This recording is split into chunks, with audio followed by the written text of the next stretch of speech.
All right, perfect. Let's hit it. So welcome to another episode of the Long Shot Podcast. I'm a Long Shot Podcast correspondent, Georges Niang. I come in every 3 episodes.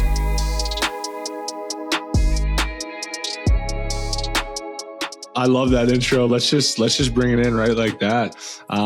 You are the first person we've ever had on twice on this show. So, look, you have a long list of accolades. I think they're building a statue of you somewhere in Ames, Iowa. But where does this fall, being our first repeat guest on that long list? Honestly, I would say I'm honored, but the fact that I had to send 17 texts to beg for this, I wouldn't say that, it feels like an award. No, I'm just kidding. No, I mean, I love shooting the breeze with you guys and catching up, and whenever I can get an opportunity to do that, especially on the Long Shot Podcast, I love it. Since we've last talked on here, you've actually created your own podcast. You have a special dynamic that you got going in the great city of Philadelphia, the Big Niang theory. If you haven't tuned in, make sure that you do. So you're also a professional podcaster yourself. You've gained a whole bunch of experience. So I imagine you've gotten pretty comfortable in this setting. Yeah, you could say I'm pretty much a podcast connoisseur. Throw that out there. But yes, I do have the Big Niang theory with the Philadelphia 76ers, the team that I play for. I guess you would say it's kind of different than what you guys are doing. I mean, obviously, you guys can kind of branch out and do things that you want. Not saying that I can't, but it's more or less drawing in the Philadelphia fan base. So you can't branch too far away, or you'd have to bring in a really interesting guest. And I don't know if my Rolodex actually has too many interesting guests in it. Is it too bold of me to say that you've quickly become a Philly legend? Because it certainly feels that way from the outside looking in. My theory behind that is I actually think that like how I look and how I portray myself and, talk a lot of shit, whether if it's warranted or not, like Philly people like look at me and they're like I could be him. Like that is me. Like that is my spirit animal. So I feel like that's why we get along. And then next thing you know, I bang home a couple threes, sprinkle in a dunk here and there, and there you go. It happened. The minivan has arrived in Philadelphia. Don't downplay the bounce at all. You've had actually a handful of pretty impressive dunks this year. Still, my favorite George moment. I was watching you guys play Chicago the other day, and you hit a couple big shots late. And just the antics, you started getting into it with the crowd, a couple, 3 fingers. Yeah, it was just one of these to the head. It was kind of like your own rendition of the mellow, 3 to the head. That's my favorite version of G when you get into that mode. Let me ask you a question, Duncan. Do you like that so that like you can laugh at me or laugh with me? No, dude, we're all celebrating it together. When I see you succeed, as long as you're not playing the Miami Heat, and honestly, right now we're kind of in the thick of things in terms of a playoff race. So I like to see you personally succeed. I do particularly enjoy it when you guys, lose. Just lose by 50 to the Celtics. That was I was surprised to see that. We played at the same time. I got back to my phone, and that was that got scary quick, huh? Yeah, just one of those things. Like when I don't really have a big brother, but I've had a lot of big brother figures like in my life, and they're like putting you in a headlock, and you're like, all right, I quit. That's what it was. It got to that point. I mean, those guys hit a ton of shots. I mean, I don't know. It happens in the NBA. You don't want it to be 50, but that's why you got the next one, right?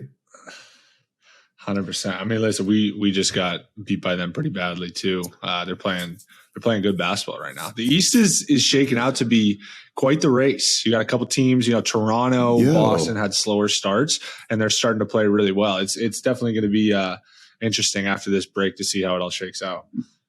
But tell me this, right?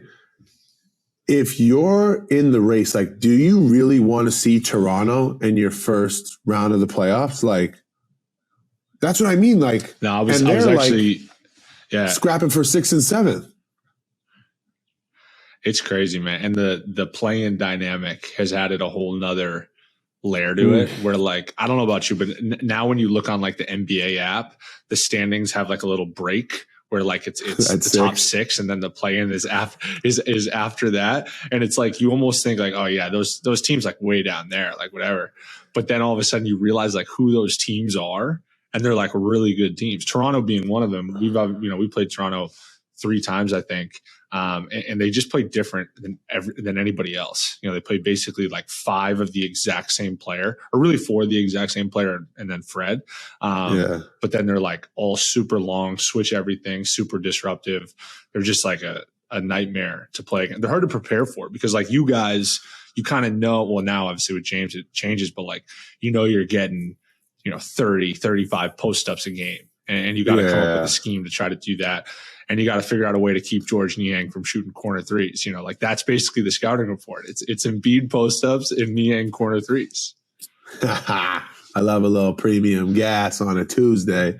No, but yeah, I mean, they're just constant chaos over there. But then again, like they kind of play the same way that like a little less chaotic because you guys, have, obviously schemes and stuff like that. Whereas it just seems that like if you get a drive against the Toronto Raptors, it seems like 3 guys are like running at you, which is like never heard of for a guy like me. It's like usually they'll like try and let me go finish a layup, but then I have like 3 guys running at me that are like 6'9", 6'10", 6'7", with like 7-foot wingspans, and it's like, oh crap, that window closed fast, and they just play hard. But yeah, the East is. I mean, I'm going to make a bold statement. Davis, you can let me know if I'm wrong, but the East might not be that JV league that people. I think the East might be better than the West, top to bottom, right now. Or am I reaching on that? I mean, I like that you're coming to me as the barometer of whether that's accurate or not. I think you're absolutely right. I mean, I think just like you guys said, you look at 1 through 8. The Heat are the 1 seed right now. If the playoffs were today, they would play the Brooklyn Nets in the first round. So it's like you're going to have some top 4 teams that are playing series against teams that are very capable of beating them. Also, Dave, dude, we got to figure out a way with the mic race. We got to figure out a way to get you in this. No, stop. Go. All right. I'm here to just listen. I'll kick in. Fucking facilitate then. Fuck. I'm leaving the facilitation to G. Yeah. Which is way better. And we also need to talk about, like, I love catching up with you guys because you guys are my boys. I don't really listen to podcasts besides like my own. Like I'm not really, in that realm, but I do catch what you say, and you need some explaining to do with Gabe Vincent as one of the handsomest guests. What was that? And Duncan, you dodged a bullet on that. You're like, hey, Davis, I don't know what you're getting at. If you'd like to elaborate, like, listen, that's one conversation that Davis felt very bullish on having. And quite honestly, I just let him ride with it. Why do you feel like you should be in the running for that, G? I mean, I don't know. I feel like I'd leave it up to Davis, but then we'd have another awkward clip that we could put on Instagram where people are like, hey, what's up with Davis? Wait, G, would you be complimented if I told you were a top 3 most handsome guest, or would you be weirded out? Honestly, Davis, my barber, Kenny Duncan in Philadelphia, came over and gave me a crispy fade today. So yeah, I would say you look good. I'd toss up top 3. Okay, I think you're in the running. I don't know. You're like a friend. You're like in the play-in for the 3 spot, I think. Yo, it'd be your own dudes, Duncan. It'd be your own homies. 100%. I was confused. What threw me off with the Davis and Gabe thing was the conviction that he spoke with. You know what I mean? Like that's what kind of caught me off guard. Like this isn't something that we've talked about before, and Dave just kind of took it there. That's why I was like, look, I'm just going to opt out of this entirely. We didn't plan this. We didn't plan this. Yeah, I'm finding my voice. You know what I mean? It came to my mind. It felt like it was something that needed to be said. I also think it's important. Duncan and I talked about this afterwards. I think it's important to, give people you're talking to their flowers. Gabe was looking good. I thought it was worthy of commenting on. Gee, your fade looks good. If you were wearing a chain and a pea coat like Gabe was, then, that would have boosted things up a little bit. The sweatshirt's fine. I mean, it's nice. It looks a little too expensive, but it's all right. What are the threads there, G? What are we rocking? A materialistic guy like you, Davis, I thought you'd know. And Soul was made by us. It's a guy out of Chicago. I wish I could give you more of a background on it, but he does a solid job. Basically, promoting, urban culture, African American culture, and just basically talking about, how the culture that they've built has fueled a following, and I thought it was pretty cool when I heard about the story, and I was like, shoot, let me get one of those. Actually, a friend got it for me, and then I realized what it was all about. But know what I was thinking? Like, should there be a segment on the Long Shot Pod where literally all guests that come on the Long Shot Pod, like you snag like a couple photos of them walking in, and then Davis can kind of give them a grade on like, be like, hey, like Joe Engel's like, hey, you brought a lot of effort here. Like you have a triple flat espresso, like, but the fact that your socks are tucked into your sweatpants your sweatpants are tucked into your socks and you're wearing Chuck Taylors, like it's gotta go. See, I respect Joe's dedication to the team that he's playing for, sweatsuit mixed in with the Chuck tees and the coffee. Like there's a certain level of commitment night in and night out to just stay true to that. Gee, I've seen you. I actually feel like you've elevated your style since you've been in Philly. Am I wrong on that? No, you're right. Hey, when your price goes up, you just start doing outlandish stuff. Funny story, though, about team sweats that I will never get out of my head. And it's kind of like hinders me from wearing them. Like my first year in Indiana, I played with Al Jefferson. Like everybody knows Al, Big Al, right? Nicest guy ever. So like, when you're first getting in the league, you're like, who cares about the money? Like you got all this gear, like unlimited socks, shoes, like, you know what I mean? Sweatsuits, like you got.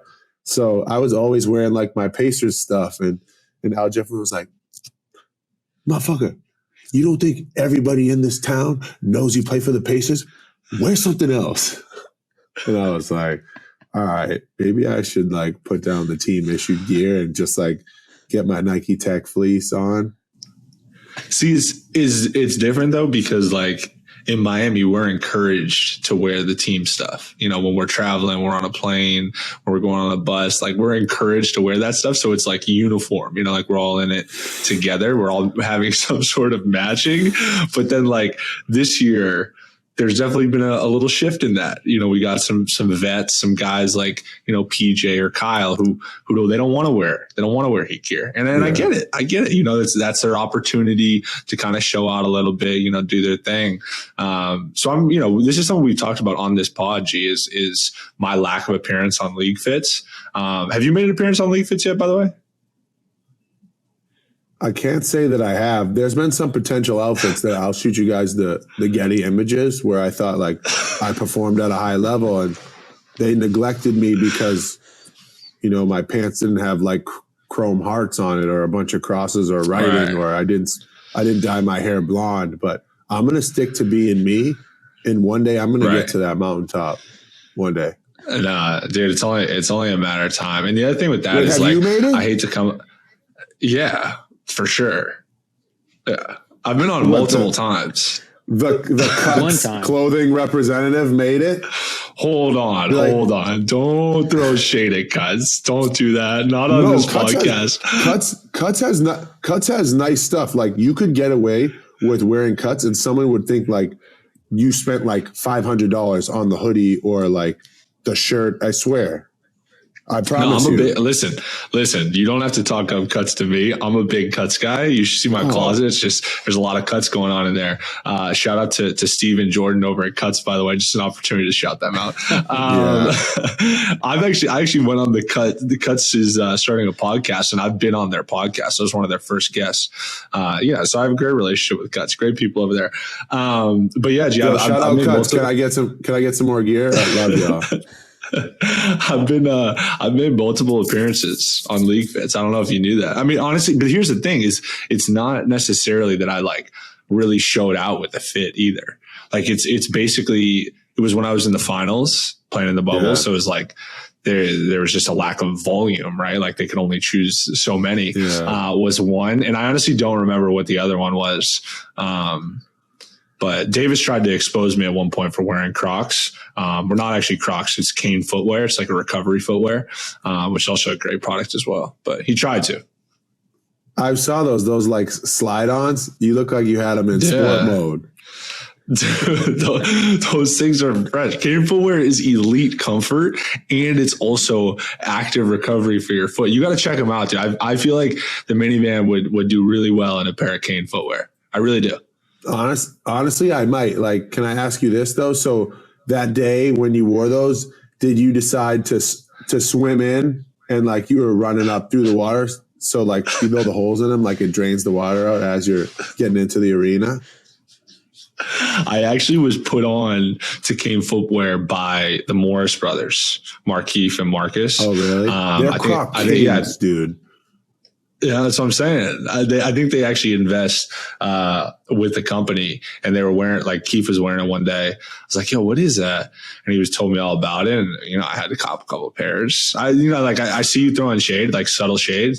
I just want to let you know, just don't knock them until you try them. All right, you just got to try them out, and I promise, all your worries, all this nonsense will go away. You'll see what it is. It's a real deal. It really is. What is Cane footwear? I'm on it. Can, dude, just look into it. No, I mean that's the one thing I've noticed about you this year, G. Obviously watching a little bit from afar, but then also reaching out every now and then. Is I feel like you're just moving a little different. You got your go weekend go, Friday posts. Man's is just getting super comfortable. I got to. Is it something just like being back in the Northeast, just feeling real close to your roots? Like, what is it? You know what? I just think the more that I'm around and I hang around, I just feel like I need to unleash the beast. Like there's no need to hold back anymore. There's no need to worry about, are people going to like me? I'm just going to be G. And as you guys know, since you've been around me for quite a long time, that's just a wild character that slowly gets unleashed. That's so beautiful. It's really so beautiful. No, I'm just giving you guys shit. But no, the go weekend go stuff has been fun. I try to implement the things that actually are important to me. And I think you get to a point, I don't know what age it is, where you're just like, I don't really care to like fit in. You know what I mean? I find happiness in my life, and I'm just gonna be me. And if you don't like me, that's okay. And hopefully you do like me. But if you really don't, that's even better. Again, beautiful to hear. But I think it's not just off the court, because it is with the go weekend go, with the fits. Things have stepped up a notch. But this is about a year to the day since you came on our podcast. And I don't know if you know this, but the splits on the court are even more glaring. Things have essentially doubled in every major category: points per game, rebounds, minutes. I mean, it's just like you're a different person since coming on our podcast last year. So I get it. You're coming into your own. You're becoming, more mature, more confident. But I actually think that making an appearance on our show might have turned the tide a little bit as well. I just think it's something you need to consider. Does that mean like I have to cut you guys like an agent fee, or is this free? Is this gain of my game? Like, is that like free of charge? I just think it's something to think about. It's just, I think it's maybe speaks to just the level of appreciation you should have for the Long Shot Podcast. That's right. All. We don't need payment. We don't need any of that. We're willing to negotiate a fee though, if you're open to it. No, I hear that, Duncan. That's pretty gutsy, coming from a guy that was, once afraid to have a good finishing of a vacation due to a monsoon scaring. But hey, nor here nor there. I mean, I don't know. Okay, hold on. No, I stand firm. Actually, I stand firm in that decision. Let's unpack that a little bit. We've talked somewhat briefly about a trip this summer that we all went on this podcast. We took a little soiree out to the Hamptons. I don't think any of us had ever been out there. And basically what happened was it was our last night, and the Hamptons was on the precipice. Was it a hurricane? What was it? Was it a tornado? I don't even remember what it was. The biggest one in 5 decades. Yeah. So we're out there. That's what we were told. So we're out there. We're all getting like storm warnings on our phone. It honestly felt like doomsday. It felt like the world was going to end. And we all basically, we come to a fork in the road metaphorically. We got to decide, are we going to head back to the city or are we going to stay our last night out there? Are we going to have a good time? Are we going to celebrate, endure the storm, and then drive back the next morning? Now, the group was there was a clear divide. Half the group was, we got to get back. We can't get stranded out here. No electricity, no water. They really made it sound like it was going to be like we were going to be on times. Survivor or something what is that show like? Surviving with someone like naked or not having food or like naked and afraid. Yeah, that's honestly what was presented. Like I remember it was a combination of Davis and our dear friend Harry, and it was brought up of like, guys, if we lose electricity out here and stores shut down, like we don't have enough food to survive, like it could get really, really, really, just a precarious situation. And then of course, G was on the opposite side of the spectrum of, we're out here. We just got to keep going. I was nestled nicely in between the two. I was a little bit concerned, but at the same time, I felt like it was a little bit of an overreaction. So anyways, G, what did we end up doing? Well, all I know is that Harry and Davis seemed to be so worried. I was like, I honestly thought I was talking to my mom. That was like, all right, well, we've had enough fun. Like, let's pack it up and let's go home. Like, no. And then the rest of the group was like, yeah, like if we're going to go out, we better go out with like a bang. And I think the last night was one of the best nights we ever had. And there was minimal rain. Shout out to the Surf Lodge. And we had a blast. It was honestly, I'm not gonna lie to you, I'd never been to the Hamptons. Like I've only done Nantucket, like Cape Cod, like all those Martha's Vineyard, like but the Hamptons, I'll be making a stop in the Hamptons every year. Hamptons was, you're gonna be a surf lodge regular. You could say that. You get a table in the corner or something. Look, I'm not gonna stand for this slander. I think it was important that we brought a few different opinions to the table. I was gonna, you got to understand, Midwest guy here. I don't have a lot of experience with hurricanes. There's one road in and out of the Hamptons, so we thought, there were some reports that what if that road gets blocked? We get stranded out there. It was just, I thought it was a conversation worth having. The group decided that we were going to stay, and so we stayed. We had a good time, but I do not regret at least bringing concern to the table. The Wizard of Oz, wasn't that filmed in the Midwest? Like, click your heels 3 times. There's no place like home. The tornadoes, like hurricane. You're supposed to be used to that. Midwest tough, I thought.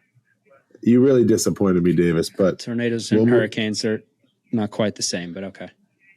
I mean, they're kind of both dangerous, aren't they? Gee, we stayed. We had a good time. All right, fair enough. I'll bow down. You're right. Gee, I got a question for you. There's been I actually was asked about this in a media availability the other day, and I didn't really know that it was a thing. But there's been this thing circulating about a random person or an average civilian or your average LA Fitness guy being able to score 20 points in an NBA game if basically he got to play the entire game, not play defense, all that sort of stuff. Now, I feel like you and I actually probably get this quite a bit because we don't maybe fit the typical physical molds, at least from a optic standpoint of what an NBA player looks like. Can you please comment on how absolutely ridiculous that is? Just please. We should do a charity event. If you have played, college basketball, or think you've played at Planet Fitness or whatever, and you will come and I will have an opportunity to score on you. You will play defense. And if I score on you, you're off. And if I don't, then you get a chance to score. And if you don't score, you're off. And I want to see how many times guys really think I'm only going to do it for like 10 minutes.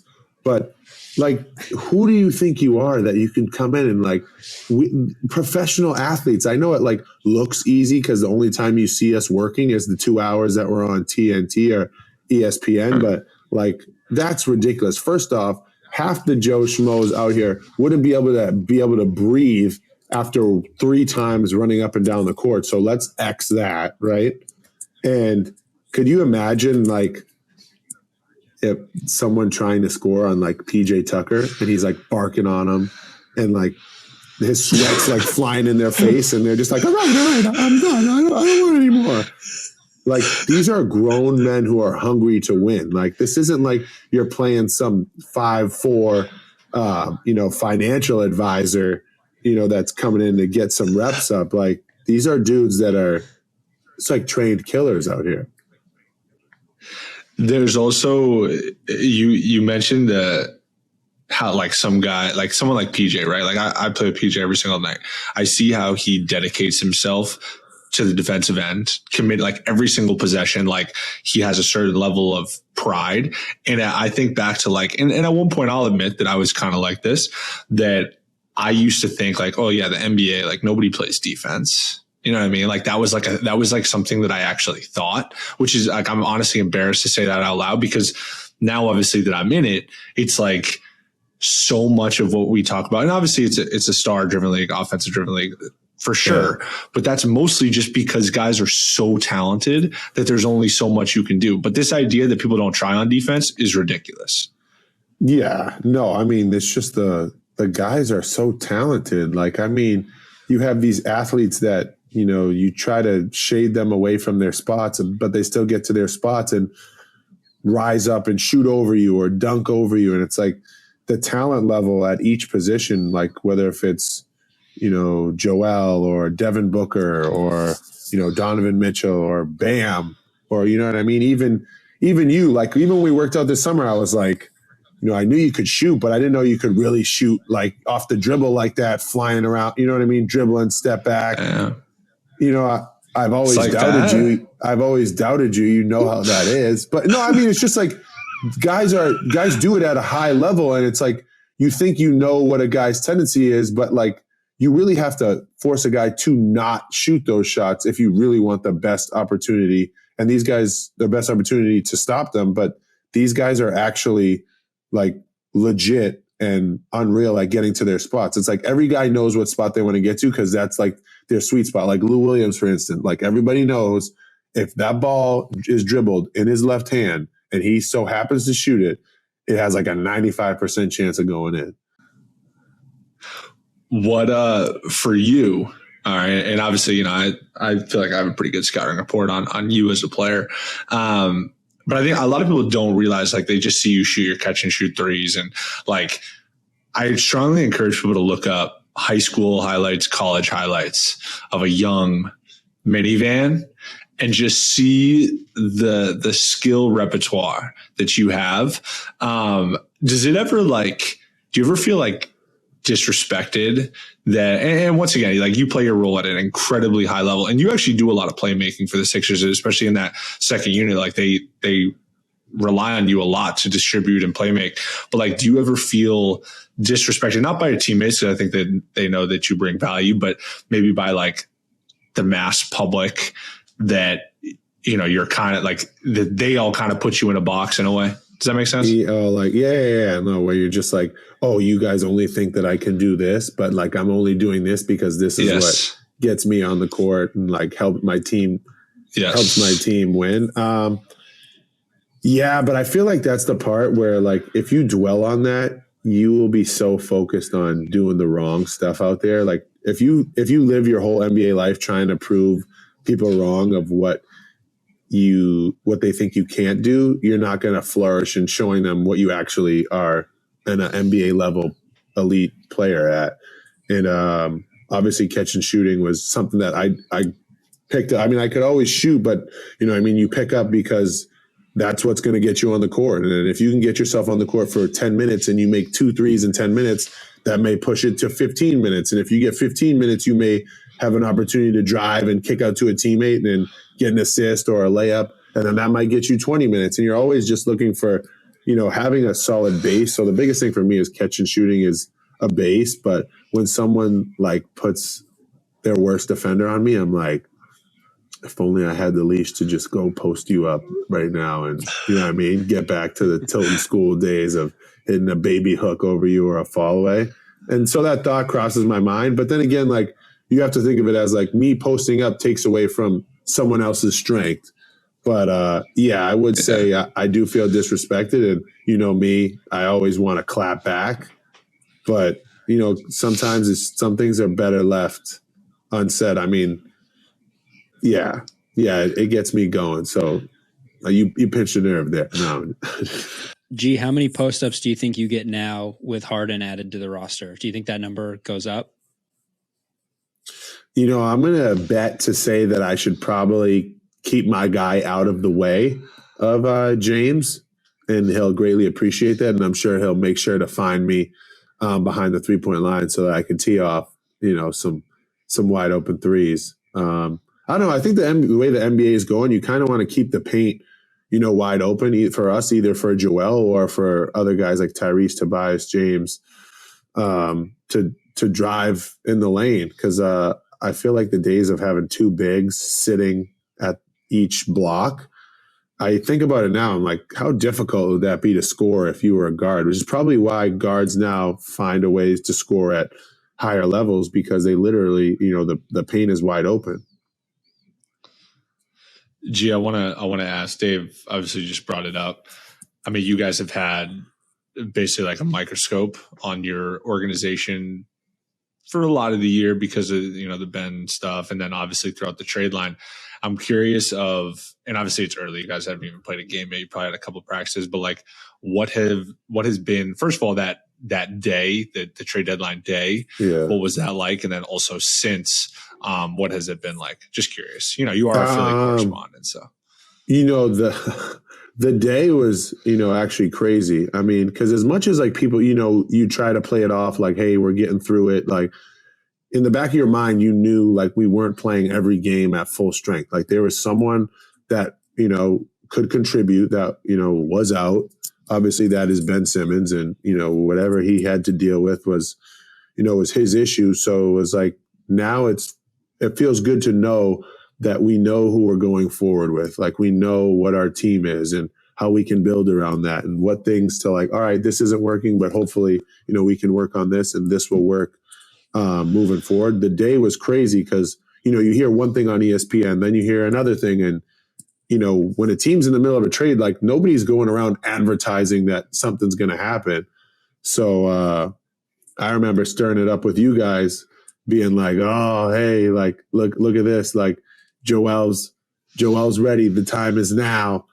And you guys are like, what's happening? Like, say it. And I was telling Davis earlier, I was like, we knew nothing at that point. Like, we seriously knew nothing. And literally 20 minutes later, I was sitting down on the massage table, and our trainer was like, hey, it just went down. And then literally 2 minutes later, like, I was on FaceTime with someone, and like the phone was like, well, the TV was like, Andre Drummond, Seth Curry, and Ben Simmons and 2 first-round picks are being sent to Brooklyn for James Harden and Paul Millsap. And it's like, your heart like stops. You're like, is this really like happening? And then you stop and think like, Andre, like Seth, like, well, Andre, who didn't even play with Ben, like, your life changes because someone else decided, they didn't want to be in one place. And it kind of brings back the thought where it's like, right, dang, this really is like a business. Like, people are only going to see that they changed from the Philly uniform to Brooklyn uniform. And granted, Philly's not too far from Brooklyn, but these guys have to uproot every place that they're comfortable with now in the middle of a season, go learn new plays, go get acclimated to a new coach, new system. And it's like, dang, like that's kind of crazy. And for me, it was like, it's one of those moments where either like someone gets cut or someone gets traded, and you snap out of like, oh, these are my guys, this is family, to like, whoa, like, this is a business. Like, do I really want to get too close to anybody? Because I don't want to feel the heartache of like being traded or feeling betrayed. Like even another crazy thing in the trade deadline was I wake up and I'm getting treatment and Tyrese Haliburton FaceTimes me and he was like, yo, I think I'm getting traded. Like, do you hear anything? Am I getting traded to you guys? And I was like, no, I don't think you're getting traded to us. He was like, hold on, my agent's calling me.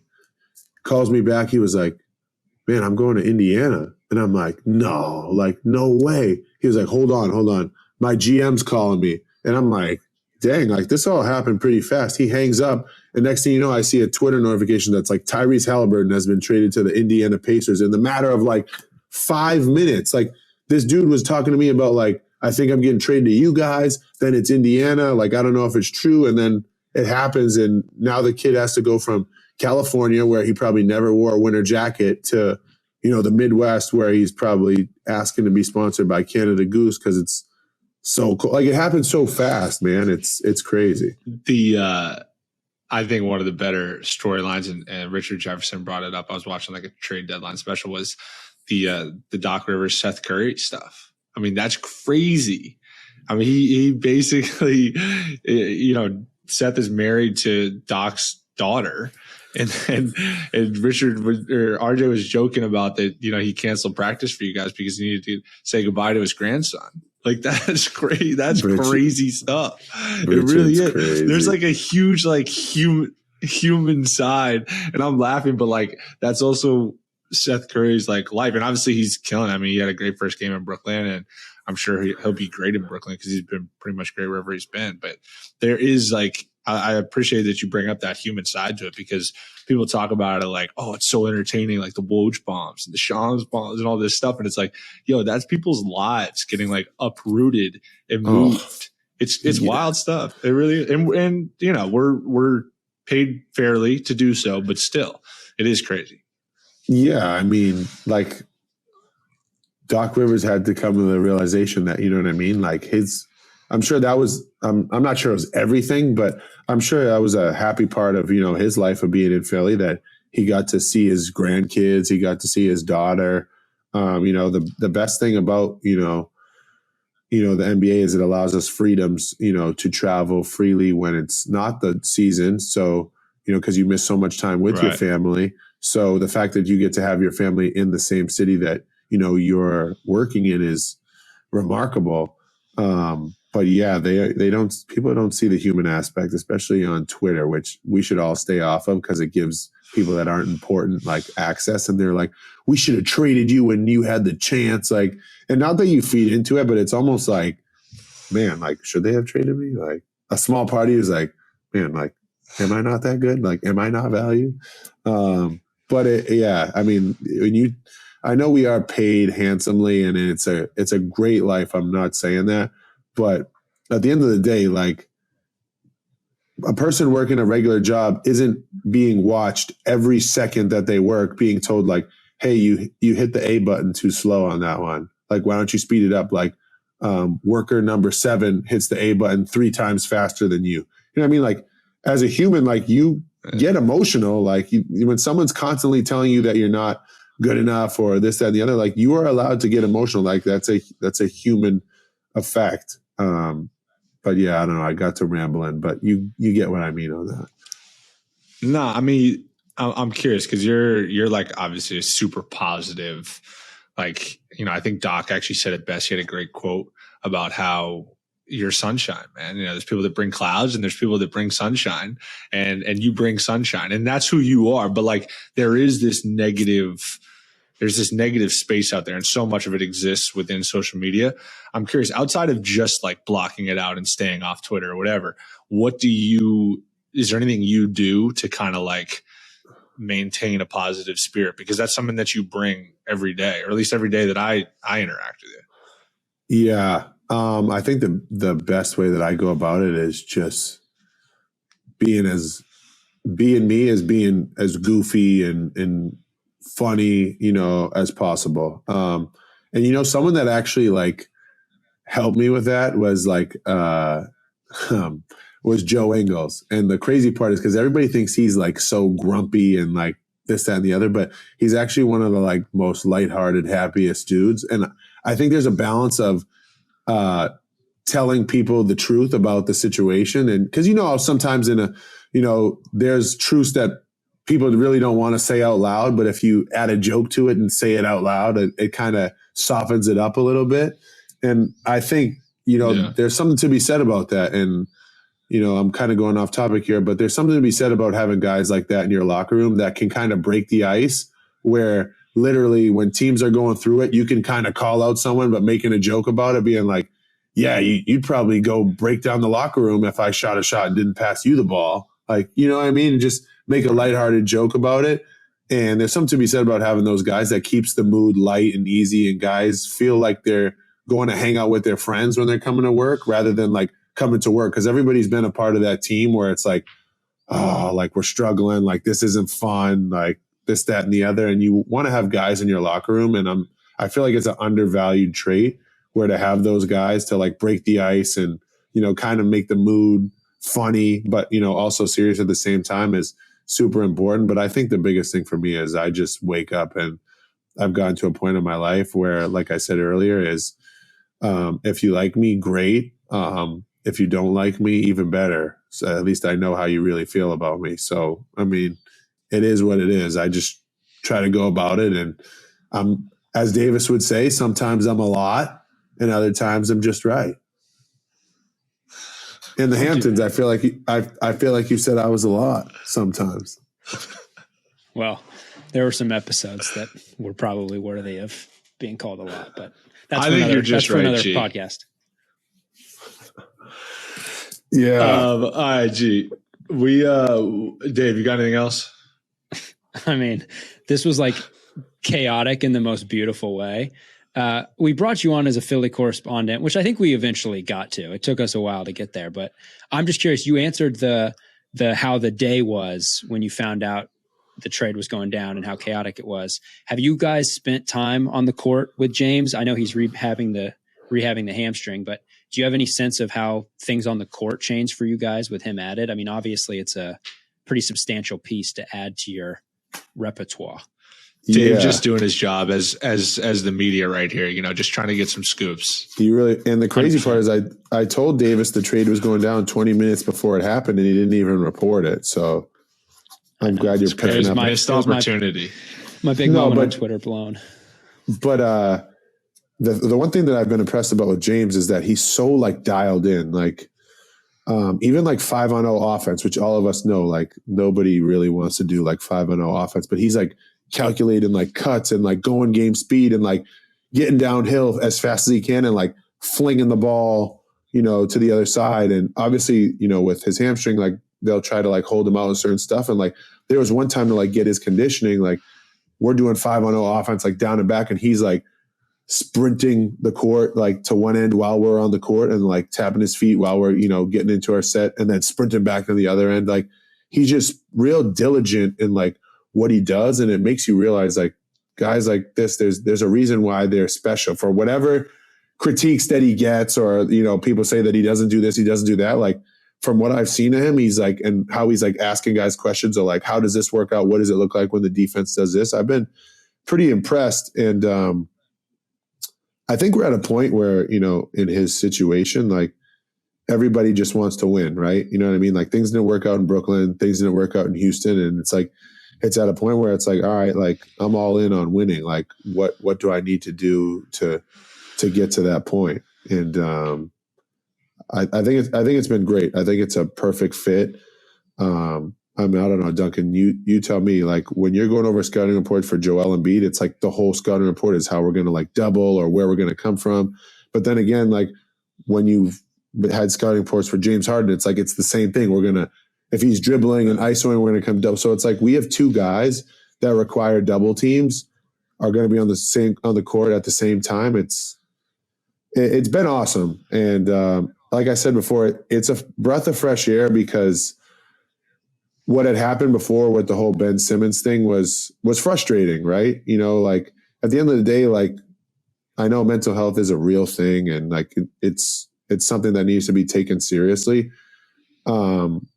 But also, like a lot of us came here to win, like, and at the end of the day, like we're all well compensated and like we have a job to do. Like this is our job. We're paid to be basketball players, and I understand like your health comes first. But I think in the grand scheme of things, like we were depending on him. You know what I mean? We were dependent on him to compete for a championship. So now that we were able to get someone else that is just at that caliber and even better, it was like a breath of fresh air. Like I know Bruce Brown made a comment saying like, oh, the locker room's totally different. But for us, it was almost like, yes, like we have someone that wants to be here, that wants to be ingrained in our culture and wants to grow with us as a teammate, as a team. And, you know what I mean? Use their knowledge, their basketball knowledge to help bring us to the next level. For sure. There was, we hit you with some premium gas earlier in the show. So now it's my responsibility to bring it down a little bit. When the trade went down, there was some back and forth in our group chat. And there was a great question that was asked. And I just want to bring it into a public forum. Somebody in our group chat asked, George, now that you guys have James Harden, does it change what corner you stand in? Because I'm curious. And that's coming from somebody who also stands in a lot of corners throughout the course of a game. So I feel like it's perfectly reasonable for me to throw that type of shade. But I'm just curious if you thought about that. You know what? I'm going to predict the right corner because James likes to go left. And so I want to make that pass easy for him. But that lefty a wise man once told me, there's a lot of money in that corner. If you can, there's a lot of money in that corner. If you can make those corner threes, it's like finding what's it at the end of the rainbow, the pot of gold. Pot of gold, man. It's pot of gold. In those corners, there's a pot of gold. Ask PJ Tucker, ask Trevor Ariza. I've played with two of them recently that made a lot of money in that corner. Let me tell you. Oh man. All right, G. Well, hey, I appreciate you coming on. I know you're a busy guy. You got a big All-Star break coming up. What are you doing for the break, by the way? I didn't even ask you that. I'm actually going to go home and hang out with my family. I'm actually pretty tired and exhausted. Me and Davis were actually a little upset that we didn't get the invite to your vacation, but we'll talk about it on the next episode. So checking out here live, guys, from the Long Shot Podcast. I'm the Philadelphia correspondent, Georges Niang, with your main host, Duncan Robinson, Davis Reed. Thank you guys for joining us. I love it. That's all that needs to be said. Appreciate you, G. Thanks, man.